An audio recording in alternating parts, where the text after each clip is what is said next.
Rumah ni lama dah tak pakai ni. Weh, aku jual kan? Boleh pergi travel. Assalamualaikum.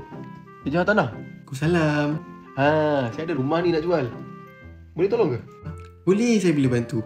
Rumah ni atas nama Encik kan? Bukan cik, ini rumah arwah ayah saya. Tapi dah lama tak ada orang duduk. Tu yang nak jual tu. Arwah ayah?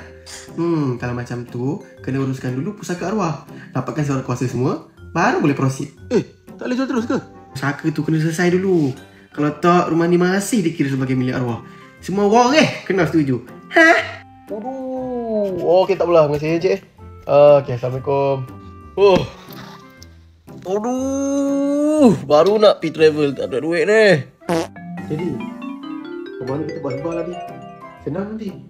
Alah, yang tu nanti-nanti pun tak apa. Banyak masa lagi kita. Kalau lah aku buat benda ni dulu. Tak ada lah pening macam ni. Lepas dia selesai urusan pusaka ni, nanti rumah ni pula jadi pusaka.